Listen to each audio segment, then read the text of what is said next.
प्रयागराज के समीप एक गांव था। उस गांव में कुंज बिहारी का एक प्यारा सा छोटा सा मंदिर था। उस मंदिर को वहां के एक सेठ ने बनवाया था, जो कि कुंज बिहारी के बड़े भक्त थे। वे सेठ बहुत ही अधिक संपत्तिशाली और ऐश्वर्यवान थे, परंतु उनके कोई संतान न थी।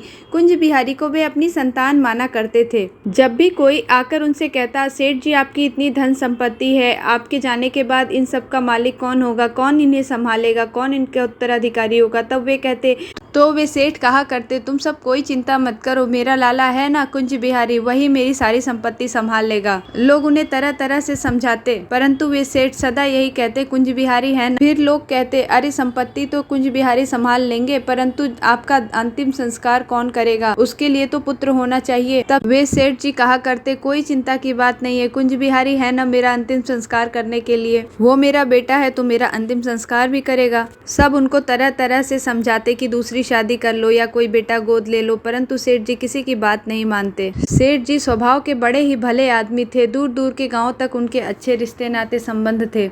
धीरे धीरे समय बीतता गया और एक दिन सेठ जी का आखिरी समय आ गया और उनके प्राण पखेरु उड़ गए। सेठ जी की मृत्यु की खबर सुनकर आसपास के गांव के सभी लोग इकट्ठा हो गए। सेठ जी को खूब अच्छे से नहलाया धुलाया गया। उनकी शव यात्रा शुरू हुई। हजारों लोग सेठ जी के आगे पीछे चले जा रहे थे। तभी सबने देखा कि एक छोटा सा 4-5 वर्ष का बालक भी सेठ जी की शव यात्रा में शामिल है, और वो नन्हा सा बालक उनकी अर्थी के साथ साथ चलते हुए बहुत रो रहा था। रोते हुए वह कह रहा था, अब मुझे कौन प्रेम करेगा, मुझे कौन भोजन कराएगा, मुझे कौन स्नान कराएगा, और कौन मेरे साथ खेलेगा, बातें करेगा, कौन मुझे सुलाएगा। इसी तरह वह रोते रोते घाट तक आ गया। सब लोगों ने जब सेठ जी की चिता सजाई, तब उस नन्हे से बालक को देख वहां के बुजुर्गों को लगा, यह पुत्र के समान सेठ जी की शव यात्रा में सारे रास्ते शामिल रहा है। वैसे तो सेठ जी निसंतान थे, तो बहुत से बालक बालिकाएं उनके साथ खेलने कूदने के लिए जाया करते थे, और वे भी बच्चों को बड़ा ही प्रेम करते थे। परंतु लगता है यह बालक को ज्यादा ही प्रेम करता था सेठ जी से, अतः क्यों न इसी सेठ जी का अंतिम संस्कार करवा दिया जाए। बड़े बुजुर्गों ने जब यह बात कही तो वहां सभी को यह बात सही लगी। बोले, सेठ जी तो निसंतान थे, परंतु इस बालक का सेठ जी के प्रति बड़ा प्रेम है। यह देखकर लोगों ने उसे चिता को अग्नि देने के लिए कहा। उस बालक ने सेठ जी का अंतिम संस्कार किया और सारे समय सबके साथ वहीं खड़ा रहा। अंत्येष्टि संस्कार होने के बाद जब सब लोग स्नान करने के लिए यमुना जी में डुबकी लगाने लगे, तब वह बालक भी सभी के साथ यमुना जी में डुबकी लगाने के लिए कूद पड़ा। सभी लोग तो डुबकी लगाकर बाहर आ गए, परंतु वह बालक बाहर नहीं आया।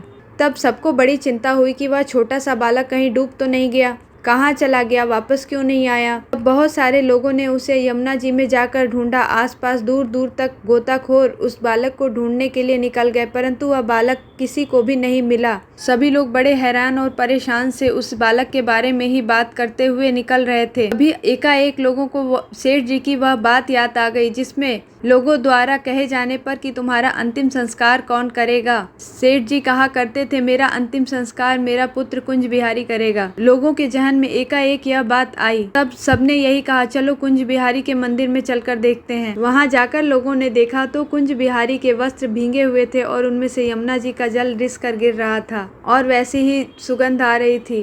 तब सबको सेठ जी की बात याद हो आई और सबने वहां हाथ जोड़ लिए और कहा, जय हो कुंज बिहारी की। अपने ठाकुर जी से एक संबंध जरूर बनाइए। आप जो संबंध बनाएंगे ठाकुर जी उसे हमेशा याद रखते हैं। आप बेशक एक बार को वो बात भूल सकते हैं, परंतु भगवान कभी नहीं भूलते। हरे कृष्णा, श्री राधे।